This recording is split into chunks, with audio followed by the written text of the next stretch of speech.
There is a lot to consider right now when it comes to our current housing market. So in today's video, we are going to be talking about the uncertainty of it all. There is a lot of reason to be optimistic. Yes, mortgage rates may be on the rise right now, but there is good news that they are likely to drop again in the future as our market works towards coming back into balance, finding its equilibrium. Of course, this may actually make it more challenging for you to decide whether you're going to rent or buy. So let's have that discussion in this video.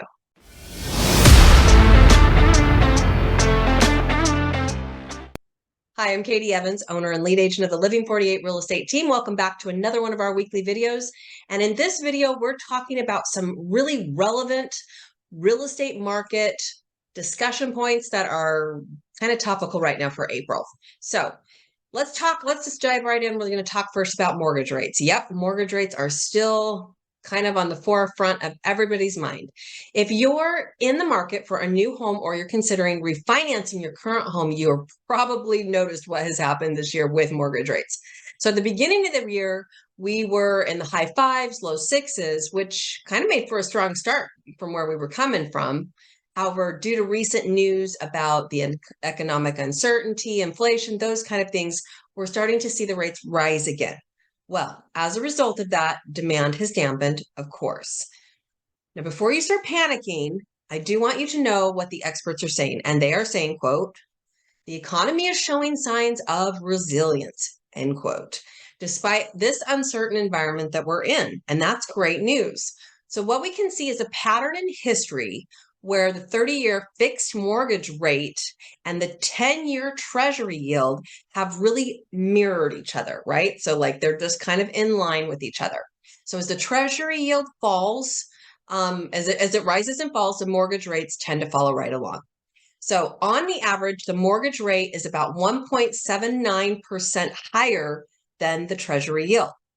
At the beginning of the year, however, that spread was actually around 2.79%, and it has actually even increased over the past month. But don't worry, because the market truly is trying to return to normal and bring that spread back into what it is used to.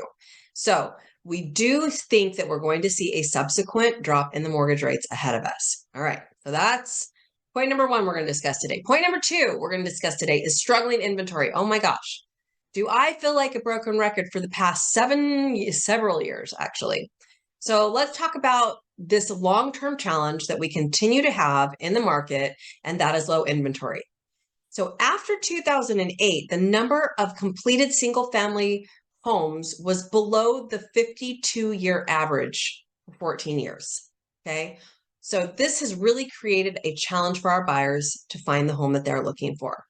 But because of that, with all of this other economic and finance stuff happening, it's actually kept our market from crashing like it did in 08 by keeping upward pressure on home prices.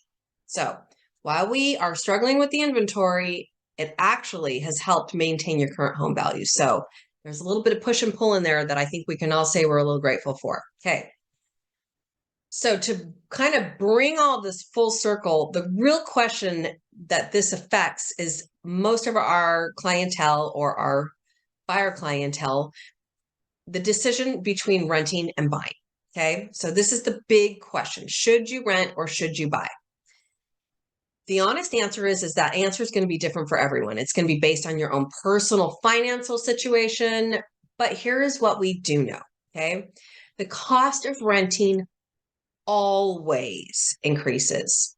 You'll always be spending more and more on your rent. Now, on the flip side, home values always go up over time. Key phrase being over time. So let me give you an example based on the home price expectation survey that was done back in, I think, well, it was this year actually. So let's say that you purchase a home for $400,000 and you purchase that home in January of 2023. By the end of 2024, so that's like full year and maybe in two, that home may only be worth about $395K. Okay, so you've seen a little bit of drop in value just because of all the crazy that's happening in the market, that kind of thing.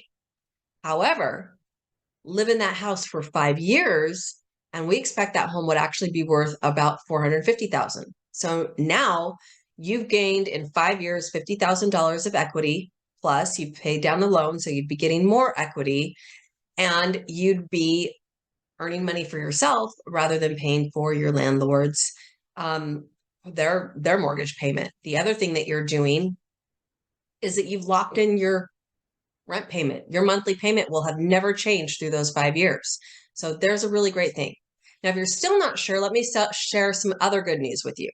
In Q3 of 2022, the average equity gain of the U.S. homeowner was $34.3 thousand, which is a 15.8% gain.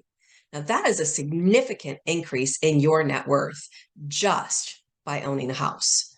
So it's a long game. I get that. It really is a long game.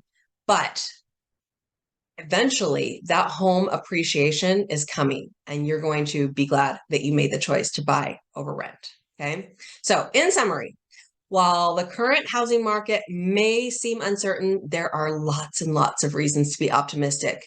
Mortgage rates might be rising right now, but we are expecting them to drop again in the near future as the housing market continues to kind of try and gain its equilibrium, get back to its balance.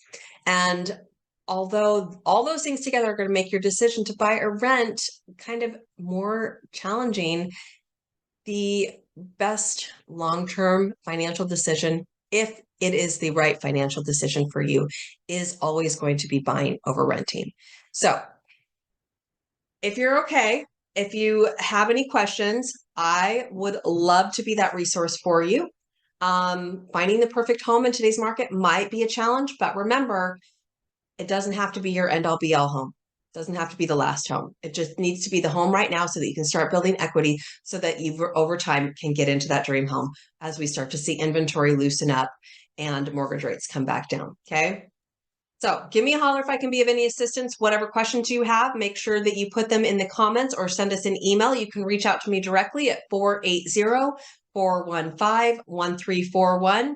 And of course, if you like our videos, please subscribe. Please give us a thumbs up, a like, a comment. All those things help us get this information out to a lot more people. Thanks for watching, and we'll catch you on our next video.